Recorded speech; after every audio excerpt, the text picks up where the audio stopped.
last couple of days and then take your questions. Also a reminder, this week is Military Appreciation Day, and we'll also be recognizing the first African-American football players who came to Georgia in the fall of 1971. And no live stream. Thanks for those opening remarks, Paul. You guys have been good, good energy. I think the cool airs help with that. And we've been outside and inside and preparing well, and got a big task in front of us because we got a lot of respect for this team, and they do some different things you don't see every week. So we'll have to prepare for those things and get ready. Got a lot more work to do tomorrow to get where we need to be, though. When you say that about them doing some unique things by week, you guys were assuming you guys probably introduced them to a couple of things. When you get to that week, a week that you have that, how glad are you that you did kind of put that time in beforehand to familiarize them with some things? It probably helps the coaches more than the players because we go back, pull the tape, go in on Sunday and say, I remember we worked with these guys for a period during the day, and we watch it and analyze it. A lot of the players don't remember what they did the bye week, to be honest with you. But we'll show them the tape, and it triggers some memories and things like that, calls you make, and the rules you make. So we have to do that with these guys.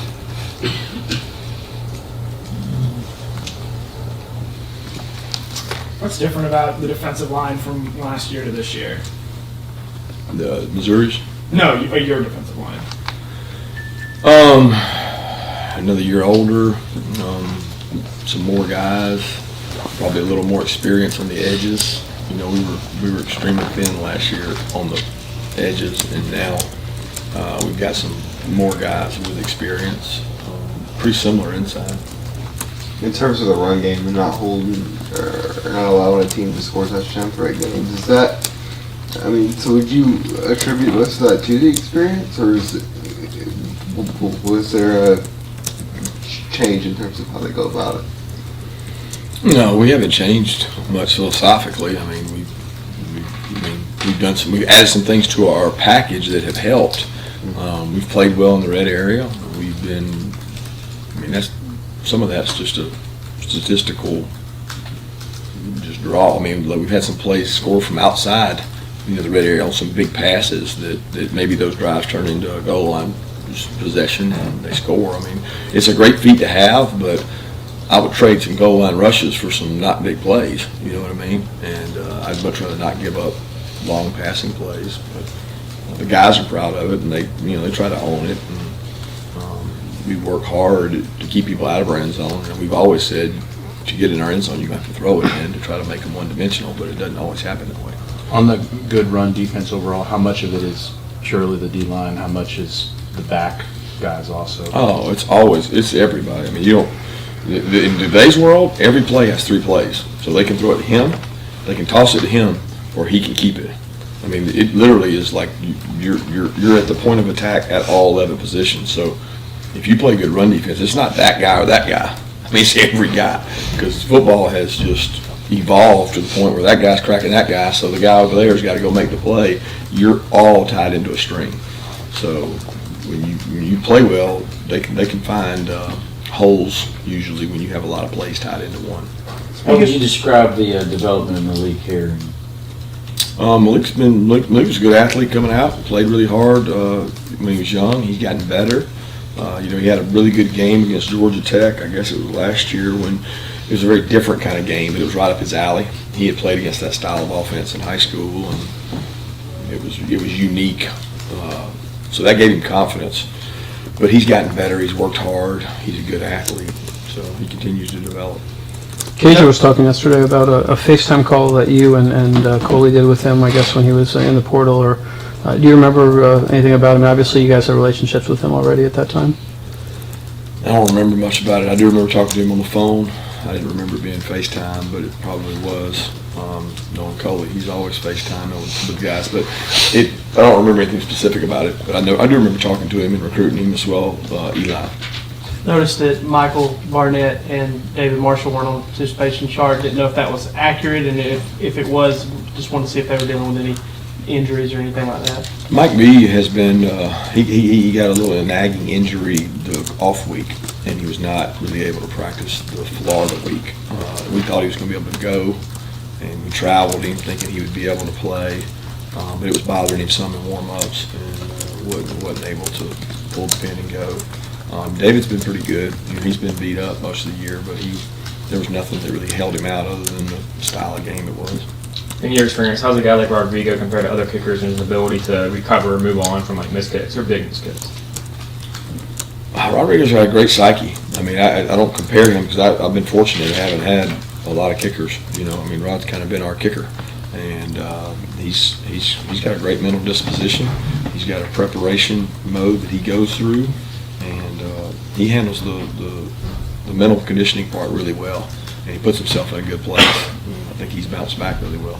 Have you seen, they're talking about image and likeness is a big deal. You just talk about what Rodrigo has done with, his image and likeness in the time that he's been here. That he seems like he's one of the most popular and certainly recognizable. Hot rod, rec specs, pretty good marketing job. Huh? Absolutely. He might have missed his window.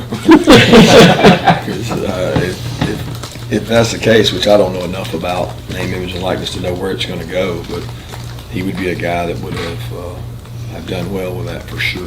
Can you talk about the decision, and you talked about it a little bit after the game, you said it was a chance to win the game, but how much did you contemplate running it on 3rd and 7 with 2:47 and punting and letting the clock run down to 2 minutes? There wasn't a lot of contemplating. There was no time to contemplate. So, I mean, you got 40 seconds, and you really got less than that. You got to get the play in and get the call in. And decisions made, I told y'all, every decision that we make, we try to make it before the game. So you play the game well before the game, and you make those decisions well before the game. So we have a Friday walkthrough that we do every Friday, and it's got about 30 to 40 items in it. That was one of them. And we did exactly what we did in the Friday walkthrough. So the kids had rehearsed it, done it, and they understood the plan. The good thing is we were able to execute it. And then just about the defense, I mean, obviously you got up 2 touchdowns. Nobody calls it a prevent, but how much does the defense change in that situation in terms of loosening up a little bit from what you played the first 3 quarters? I don't know that it changed a lot. It probably changed more, what they were doing to counter what we were doing, and we changed some because we had to play 6 DBs instead of 5 because they started throwing the ball more. But I wouldn't say it was prevent at all. I mean, I would just say that they made more plays than we did. We had opportunities to get off the field, and we didn't. Going back over to Rod, I mean, a lot of times when we ask you about him, you talk about his work ethic, how hard he works. Can you think of a story or anecdote that you might have seen or heard about just how hard he works, a time that he did something extra putting work?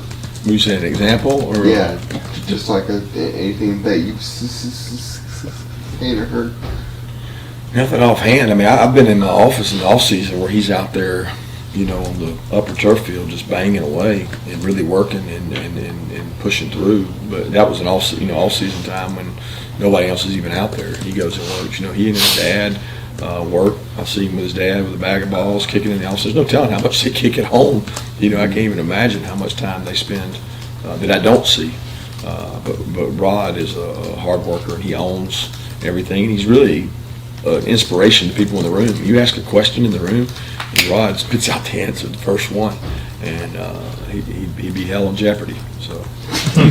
Is there ever any issues with him kicking too much? Like, is that a thing for kickers to kick too much? I mean, yeah, I do think it's a thing, but he's smart. He's regimented. He has a routine. If you have a routine, you believe in that routine. Very similar to a coach preparing for a game. Rod has a routine he does during the week. Coach Fountain does a tremendous job of kind of partitioning those guys. I think early on, the first year I was here, it might have been that. There's times where he felt like we did too much, and as we worked on that, we toned that down some and really got a good schedule. Coach Kevin Muller was tremendous with that. He helped put together a schedule that they follow and that doesn't overdo it for them. Can you imagine how, I know you got a lot going on, but can you imagine how weird it is with him having been your kicker for this long, doing all the things you talk about doing, and all of a sudden here in, about 2-3 months, it's no more, having to kind of start all over again for the first time? Yeah, I mean, the unique thing is you go through that a lot at a lot of other positions. Right. It's kind of rare that you have a kicker for this long. I guess it's rare you have any position for that long. But you get used to it as a coach because you kids move on, they get opportunities, and you have to replace them. That's the beauty of college football, is every team is different than the previous. On Jordan Davis, he was, I know you don't pay too much attention to all the ratings, but he, coming out, he wasn't like a 4 or 5 star. He might have even been a 3-star. What did y'all see in him? Did y'all know that this was a find that you guys had in him? Yeah, we were excited because we watched him do workouts. We saw him go through bags. We saw his agility, and it was just like it jumped off the screen. And my history has been someone that big, that athletic, has been a really good player. It shocked me that he was not just, I guess, pursued heavier. I don't know what the right word is. But he was in the Charlotte area and wasn't, he was recruited by good schools. But I think a lot of people thought he might be an offensive tackle because he played some of that in high school and he was really athletic.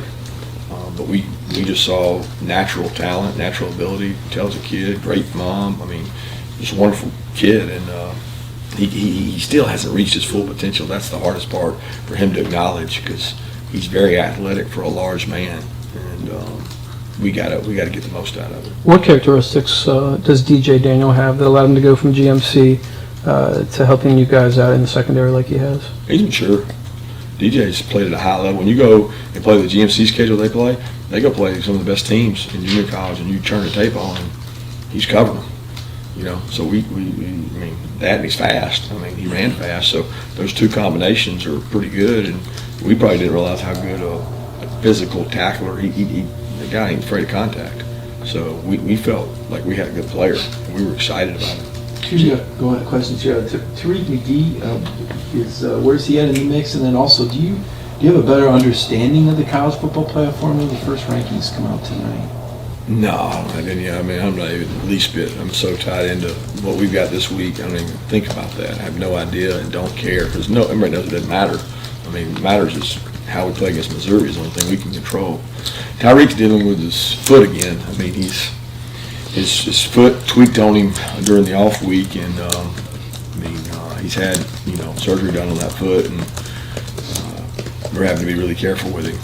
And he didn't travel to Florida, and he's not 100%. Just prior to last season, DJ, you committed to South Carolina, and do you remember kind of when that commitment happened? Did it surprise you? And then was it a situation where you guys were like, hey, we got to get this guy in the fold. We want him that badly. We think he can help us that right away. Yes, it was exactly that. I mean, he kind of committed out of the blue. We wanted him and recruited him, and then he committed, and we just had to keep recruiting him, be consistent. And it was never about South Carolina. It was about us and an opportunity, and he's taking advantage of that. Channing Tindall, I don't think was at practice yesterday. Yeah, he's been injured too. He actually got hurt in the Kentucky game, and he's been beat up a little bit, but we actually think he's going to get back here soon. I don't know if it'll be this week, but it should be next. How's Travon Walker progressed as a freshman, especially when he came in and over the summer didn't necessarily have that spring to sort of get acclimated? Oh, he's talented. He's bright. He's conscientious. He's one of those people that he takes pride in his performance every day. So, like, he'll watch a tape and say, man, I see what you're saying, Coach. I can do better than that. And he raises his standard. He gives tremendous effort when he's on the scout team. He comes over to our group, works really hard.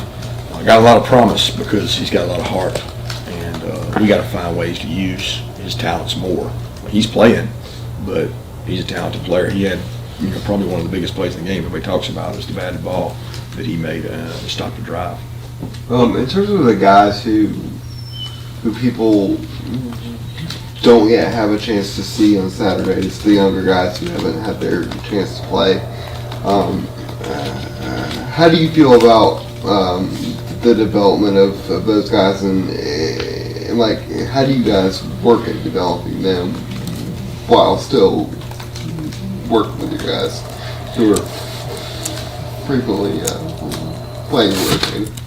Well, everybody practices. So what happens is you go out to practice, and if you're not with the ones or twos, then you're over here repping. So whether it's a Ryan Godey or a Kenny McIntosh or a Tyrique Stevenson, I mean, you name them. Anybody you want to name, Xavier Truss. I mean, I don't know.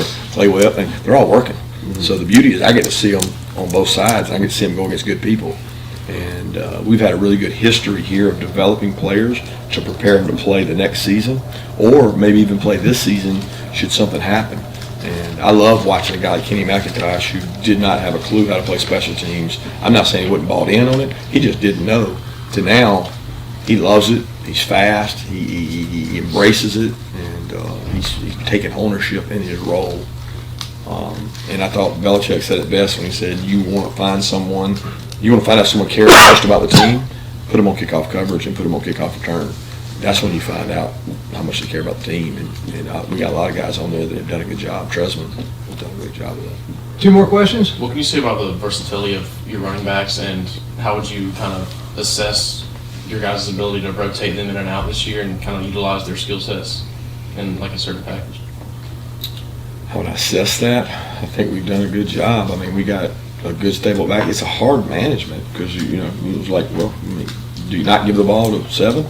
And every time I want 7 with the ball as much as possible. I want 35 with the ball, but James Cook does a good job. Zamir's had flashes and done good things. So, I mean, it's not easy to assess how it's been done. What you can say is we want the best players and the best opportunity to win, and I think each one of those guys realize that and acknowledge it, and they all have different strengths, and we try to use those strengths.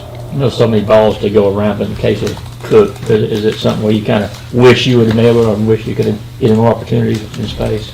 Yeah, I mean, I wish I could get everybody more opportunities in space, and he's a good player, and we got to keep trying to find roles for him. He's been an impact player for us on special teams, and we got to keep doing that with him. All right, thank you. Reminder, basketball game 7 o'clock.